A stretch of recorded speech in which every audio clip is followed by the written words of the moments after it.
vite, mais c'est très bien. Merci beaucoup. Alors, depuis moi, bonsoir tout le monde.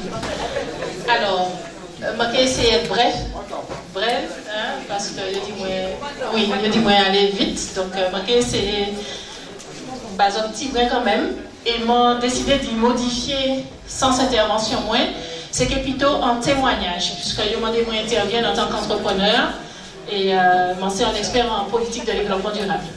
Bien. Alors, la souveraineté alimentaire, déjà, c'est une question qui est éminemment politique, qui est véritablement un sujet politique. Mais, puisque les moments des moyens interviennent en tant qu'entrepreneur, je suis plutôt prêt à sous angle de démarche projet, mais bien évidemment, angle politique là, il toujours de manière transversale dans tout modèle que nous n'y à garder sous la question de la souveraineté alimentaire.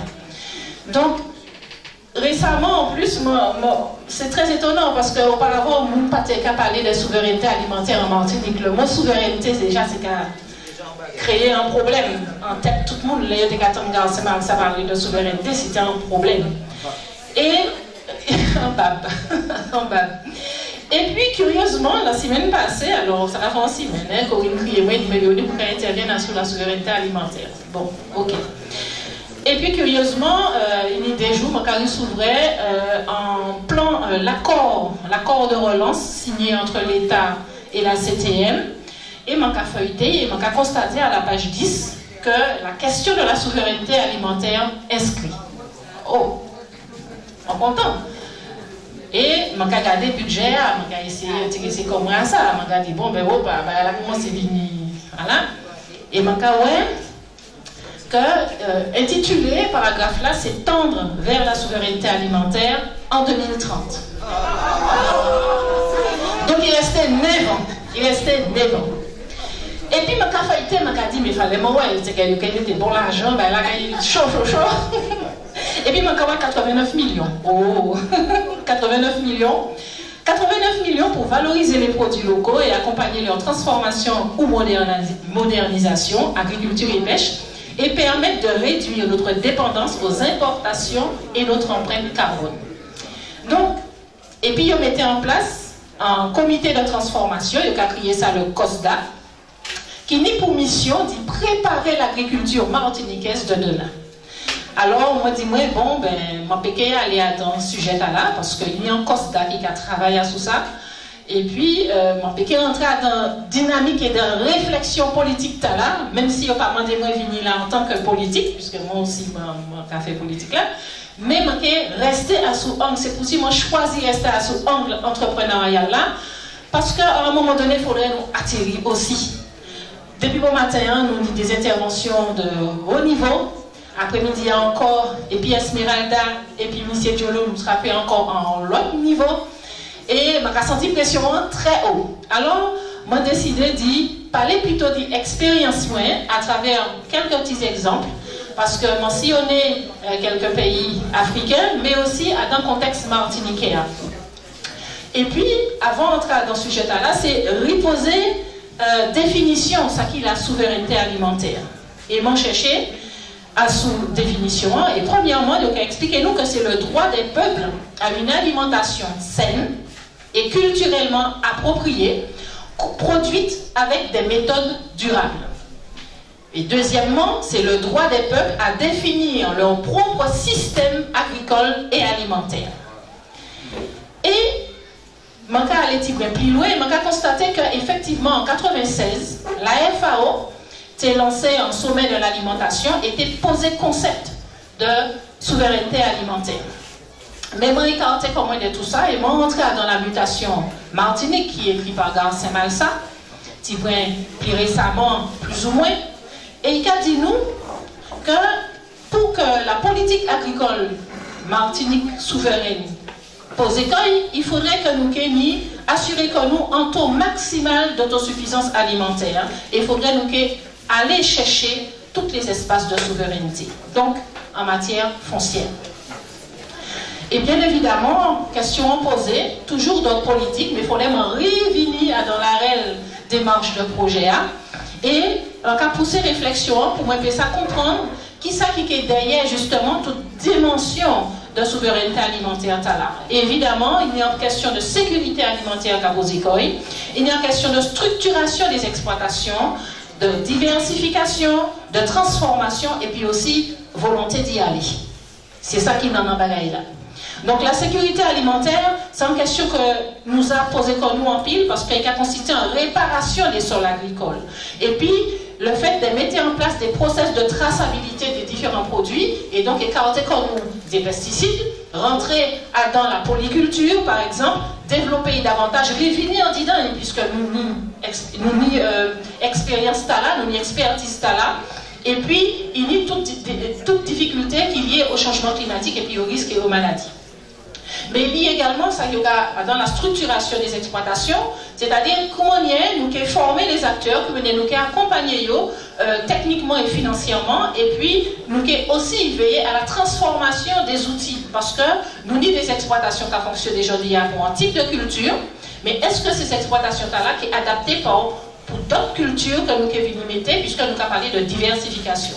Donc diversification qui répond précisément à l'objectif nous attendons, c'est-à-dire au 100% d'alimentaire. C'est-à-dire comment nous mener la population à une autosuffisance pour répondre à 100% à besoin. Et puis enfin la transformation. Alors sur la question de la diversification, important puisque aujourd'hui nous savons que nous à 16% Martinique. Donc nous loin du compte. Alors s'il y a un accord qui est en place et puis 89 millions pour 9 ans, je ne sais pas si ça suffit. Moi, pas ça. En tant qu'entrepreneur, moi, que non, mais peut-être qu'il y a un chemin qui a mené vers ça. Et puis la question de la transformation, parce que il faut que nous assurions que nous dînions en plus-value, parce que si nous les développer un secteur, et nous les assurer que nous en pérennité dans des démarches-là, il fallait nous aussi travailler à sous ça qui la transformation davantage. Et puis enfin la volonté d'y aller.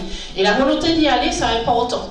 Parce que si nous pas qu'arriver, mettez comme nous ensemble, comme depuis bon matin, un sujet à venir poser notamment, et puis la question du réseau, sous les plans médicinaux, si nous pas qu'arriver, décider qu'il y a un groupe qui est suffisamment fort, en tête qui décide d'y prendre là, nous pouvons arriver.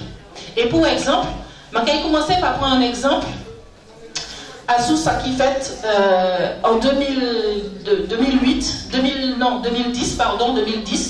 et puis le projet a arrêté en 2015. Dans le cadre de l'agenda 21 Martinique, que j'ai peut-être parlé, nous lançons un projet qui a été créé, Graines de paysans, jardins familiaux. Graines de paysans, jardins familiaux, qui permettre que toute l'école, c'est-à-dire école primaire, collège, lycée, rentrer dans le développement des jardins dans structure l'école là.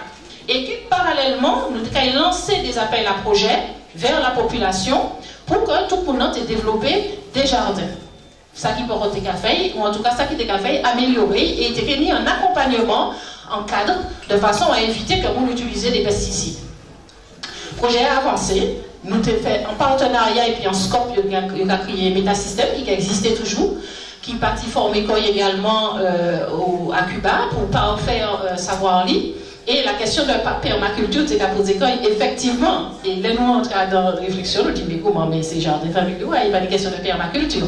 Mais bon, puisque les gens n'ont pas parlé de permaculture, ils ont inscrit ça. Et dans les écoles, dans un certain nombre d'écoles Martinique et de collèges et de lycées, nous développons des jardins comme ça. En 2015, ils ont arrêté le projet Aston Note, ils ont arrêté. Et puis, en 2017, 2017, de nouveau, il y a reparlé de ça, mais, et puis Cap Nord. Cap Nord a lancé des appels à projets vers la population du Nord pour justement développer des jardins familiaux. Mais l'expérimentation, ça a conduit à Sainte-Anne, déjà plusieurs années avant. Et le fait constaté effectivement qu'il y a une possibilité d'y arriver dans cette souveraineté alimentaire. Parce qu'il y a une coordination qui était faite. Et c'est là que nous arrivons à la transversalité politique là. Il y a la règle qui était bas, il y a une gouvernance, il y a un projet, il y a une vision. Donc, je t'ai accompagner ces gens dans ça. Et projet Graines de paysans, jardins familiaux, qui permettent justement à tous ces gens d'y revirer à dans réflexion à sous l'alimentation. Retrouver une éducation alimentaire de façon à ce que Timoun, qu'on grand monde qui recommencé à manger ça qui était caillou, et d'ailleurs il était mis en slogan manger, planter ça on va manger ça on va planter. Alors, un deuxième exemple. Là, c'est un exemple comment vivre au Sénégal, à Sokone. Mon parti en mission là-bas, et moi allé rencontrer le maire de Sokone, M. Gay, qui était rentré justement, qui était dit que le souci c'était revivre dans la souveraineté alimentaire. À Sokone, on y a à peu près 16 000 habitants. C'est en, disons, c'est 25 fois la Martinique. Donc, c'est en ville du Sénégal. En 1980, ils ont constaté que mangrove là était assez chécoï. Et les mangroves là étaient assez chécoï, donc la langue saline était à monter dans les terres, et les terres tenaient un taux de salinité beaucoup trop important. Ils n'ont pas pu continuer à planter du riz et puis faire maraîchage. Donc, mais a proposé d'y draguer mangrove là pour aller faire l'eau rivière, d'autant plus qu'il y a des bolongs. Les bolongs, c'est des crevasses dans qui ça a été mis l'autre, des crevasses en. Bon, on m'a oublié. Bon, on m'a oublié, non. C'est pas la terre, mais en tout cas, c'est des crevasses et il tenait de l'eau douce. Et l'eau douce là, était assez chécoï. Donc, mais a décidé que bon, ben, il fait un dragage mangrove là pour faire gloire rivière de façon à réensemencer les terres et développer également en agriculture à l'intérieur des terres, ça y a des appels, parce que il y a surtout travail à ce trait de coque, puisqu'il y a de l'eau douce à ce niveau-là. Et également, il y a la pêche, parce qu'il a développé une pêche d'huîtres de mangrove qui est très réputée et qui est exportée. Malheureusement, de 1980 jusqu'à à peu près 2002, c'était impossible. Donc, il était sorti à dans dynamique de souveraineté alimentaire là, et d'autant plus que les yoles, enfin pas des yoles, des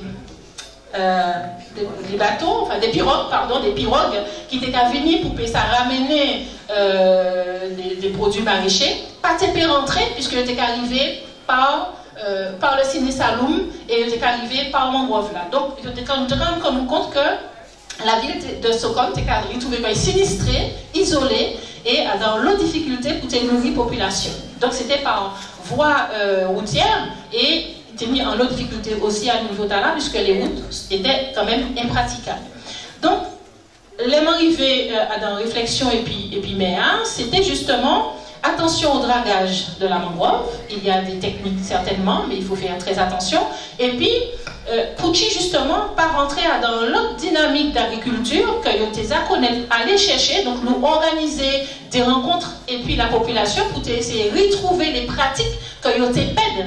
Parce que Yoteza quitté les terres, Yoteka travaille plutôt, Yoteka plutôt cultiver à sous le trait de coque. Donc c'était tout en réflexion qui maniait Yotemi à approcher problématique là pour retrouver souveraineté alimentaire. D'autant plus que dans la ville là, il a fait énormément d'huile, de transformation, des huiles de baobab, des huiles de ricin, des huiles également de moringa. Et donc, il tenait un véritable problème. Mais c'est vraiment, pour lui, c'était essentiel. Parce que si tu es dragué, mangrove là, il était faire rentrer de l'eau, il était faire un espace de baignade, il était faire des activités nautiques, donc il était en danger pour la biodiversité également. Donc là, nous avons posé comme nous avons rendu compte dans une démarche entrepreneuriale qui est aussi en démarche politique, il y a un danger, donc la souveraineté alimentaire, est-ce que justement nous devons continuer à rentrer dans une démarche là ou pas, et qui danger nous devons trouver comme nous et puis. En l'autre projet que nous y avons vécu également, nous partis en 2018. Et puis qu'on voit, c'est la Grande Muraille Verte. Donc la Grande Muraille Verte, nous partis dans le village de Ouidou Tiengoli, dans le nord du Sénégal. Nous allons visiter ce site-là de la Grande Muraille Verte. En fait, la Grande Muraille Verte, c'est un projet qui a projeté d'y reverdir le Sahel. Parce que nous savons qu'on est en avancée du Sahara, du désert, et pour entrer dans les savanes africaines. Donc, il y a un appauvrissement, évidemment, en assèchement. Grande Muraille Verte là, qui a concerné quand même 11 pays, donc le Sénégal, la Mauritanie, le Mali, Burkina Faso, le Niger, le Nigeria, Tchad, Soudan, Érythrée, Éthiopie et Djibouti. Et donc, projet qui est lancé en 2007, Jig Jordi, il n'est pas encore arrivé dans la plupart des pays, à cause de problèmes de guerre notamment, arrivé développer Grande Muraille Verte là, à dans ville, à dans pays, à sous territoire. Là, nous partis en 2018, le MIO choisi justement d'y porter contribution et nous réouvert un débat. Et là, nous porter, et puis peu de moyens nous planter 2500 arbres, nous baillons 2500 arbres, nous planter des pillots et puis nous continuons de planter, voilà. Donc 2500 arbres, fruitiers, pieds-bois, manque ça. Donc 2500 pieds-bois que nous plantons là-bas. Et donc, ça qui est important, c'est que nous télé que c'était des pieds-bois fruitiers, nous pas télé des pieds-bois comme ça, parce que nous sommes conscients et les nous travaillons, nous réfléchissons et puis les gens qui ont occupé de ça, ils expliquent nous justement que dans ce village-là, ces gens n'ont pas toujours ni les moyens. Ils n'ont pas ni des moyens de subsistance. Donc, le but là, c'était justement de planter des pieds-bois qui peuvent porter des fruits, qui peuvent vendre, qui peuvent transformer, qui peuvent manger. C'était qu'on va nous mener. Donc là, nous entrons en démarche qui était qu'à aller porter message. Ils ont pu retrouver la souveraineté alimentaire si ils ont rentré dans des démarches là. En troisième exemple, et ma capacité c'est ma qualité là parce que ça a glissé en les moyens. En troisième exemple, c'est en Guinée-Bissau. En Guinée-Bissau, moi allé visiter Ampmèche. Ampmèche, c'est un côté qui a mis un roi qui a arrêté, le roi Mboula, il a arrêté et puis toute co-épouse. Et donc, chaque co-épouse là, il a géré des jardins, il a géré un certain nombre d'exploitations, qu'il a vendu, qui a servi pour ça consommer, mais qui a également pour ça vendre. Et là, on a constaté que Ouattara, à Dopmechli, il arrivait de créer une dynamique, il arrivait de mettre en place un véritable projet et trapper en souveraineté alimentaire parce qu'il n'y a pas qu'à acheter rien à l'extérieur. Si on acheté en bas, c'était là où on a fait fête, on a acheté des bières, mais généralement, on a même fabriqué bière également. On a fabriqué du vin de palme et on a consommé essentiellement ça, on a planté et on a mangé ça, on a planté, on a planté ça, on a mangé. Donc, dans un espace réduit qui était concerné à peu près, dans Villa, il y a environ 3000, pas ni un pile monde, 3000 monde à Mboula. Mais Mèche-là, tu es concerné précisément en famille qui était autour de 35 à 40 personnes, donc le roi, ses femmes et ses enfants. Ils étaient arrivés à subsistantio, ils étaient en souveraineté alimentaire. Est-ce que ce type d'exemple, justement, nous peut conduire à sous d'autres espaces, d'autres territoires, et nous arriver à dans réflexion à l'occasion, il y a quelques mois de ça, et puis en association à côté Loré, en coopérative agricole partagée. Et coopérative agricole partagée, c'est un projet qui peut développer tant au niveau communal qu'au niveau communautaire, mais qu'il faut qu'il y ait en coordination territoriale de façon à permettre justement que si on a répliqué même expérience là à sous différents territoires, que petit à petit nous arrivions mis en réseau et nous qu'à suivre justement les différentes cultures, les différentes productions, tout à fait, les différentes productions et que justement nous rentrer dans ça créer la notion de souveraineté alimentaire. Donc, qui manière nous qu'à y fait trapper niveau de subsistance là, autosuffisance là, donc en autonomie dans le fonctionnement nous, de façon à ce que nous entrions effectivement dans la souveraineté alimentaire. Donc nous avons constaté que problème là qu'a posé mais il y a un certain nombre de variables pour nous que ça prend en compte, pour nous que ça rentrer dans ça, parce qu'il y a la question de la population, de la démographie qu'il fallait nous prendre en compte. Il y a la question des régimes alimentaires également, la question du vieillissement des populations. Donc, qui moyen nous qu'il dans tant la production, la culture, la production, la transformation, la commercialisation également, de façon à satisfaire tout le monde. M'en finis.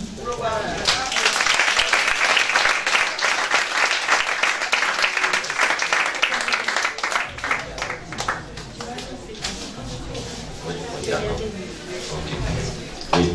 Nous remercions remercier chaleureusement Madame Véronique.